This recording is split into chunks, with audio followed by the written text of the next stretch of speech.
Today I'm going to talk a little bit about a form of teaching, the style of teaching that was used. Now, to do that, I'm going to talk about pearls. And maybe you own some pearls. Maybe you own a pearl necklace or something like that. And you probably, if you do, you probably know how pearls come to be. You may know that anyway. But a pearl is formed, a natural pearl is formed in an oyster, and something gets inside of the shell of that oyster. Maybe it's a little piece of sand or something like that.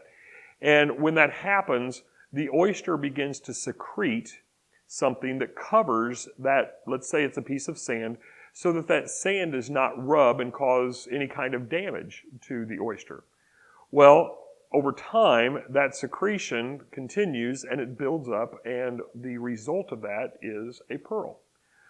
Well, once that happens, a pearl or an oyster is collected, and when it is opened, that pearl is taken out and the pearl is sold. It's great. Well, to make the pearls even more helpful, let's find many pearls and let's string them together and put them on a necklace, and then they can be sold. This notion, this idea is known as pearl stringing, taking a group of pearls and stringing them together. So why, you might be asking, well, Andy, why are you talking about oysters and why are you talking about pearls and pearl stringing? Well, this is how I'm going to tie them all together. In the ancient world, a pearl was very valuable.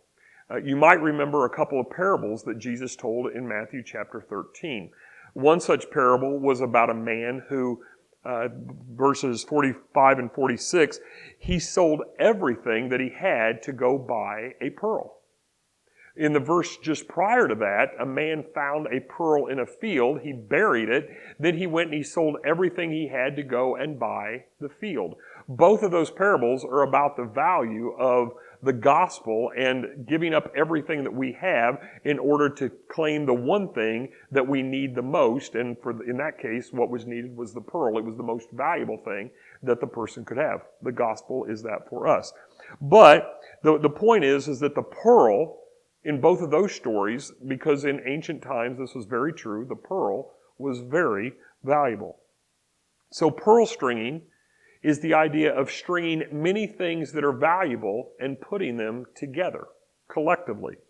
Well, the same idea was used in teaching by many of the rabbis. The pearl stringing took one of two different forms. The first form is that a rabbi would share some bit of a verse, an Old Testament verse. Remember, the New Testament hasn't been written yet when this is happening. So they would share some bit of an Old Testament verse to their students, and they would expect the students to go and find the rest of that verse to complete its meaning. So that would be one approach that was used. The second approach is that a rabbi would use a list of verses or portions of verses to create a list of ideas that all related to one particular topic. And in so doing, the students or whomever it would be able to find, okay, well, here's the topic. We call this systematic theology, that if we wanted to find out, well, is Jesus the Son of God? We can go and we can look for every instance where Jesus is called the Son, and we can build a theology of that. So it's a similar principle in nature there. Well, honestly, that kind of teaching isn't as effective now for a couple of reasons. The main one is that people just don't know their Bibles well enough to do that. I don't know the Bible well enough, especially the Old Testament, especially the prophetic portions of the Old Testament, that if people just started stringing 2 or 3 different verses together, I would know exactly where to go look. So that is a real problem. But stringing different ideas together is something that we are familiar with. For instance, the Great Commandment. In Deuteronomy chapter 6:5, the commandment to the Israelites that Jesus says you are to love the Lord your God with all of your heart, mind, soul, and strength. But then he says in the Great Commandment, and the second is like it, you are to love your neighbor as yourself.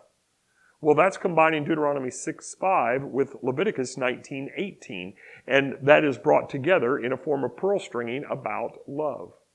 But what is interesting is how even God, the Father, used pearl stringing. In Mark chapter 1, verse 11, for instance, you are my beloved Son, with whom I love, with you I am well pleased. Now the translations might be a little bit different depending upon how things, and even which source from the Old Testament coming to the New Testament.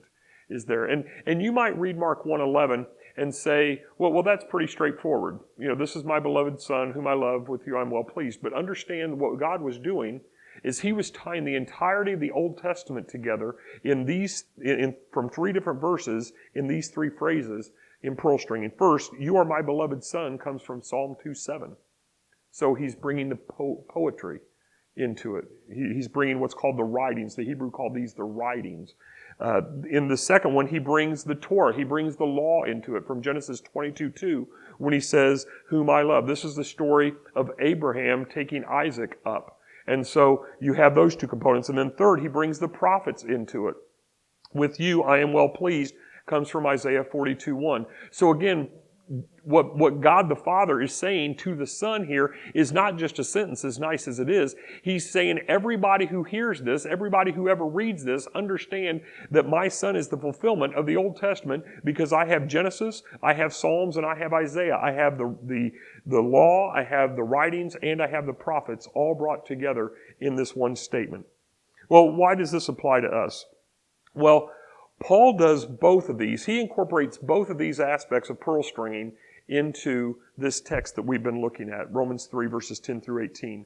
He strings together pearls using parts of verses and in making this list of sins to get his point across that humans are sinners.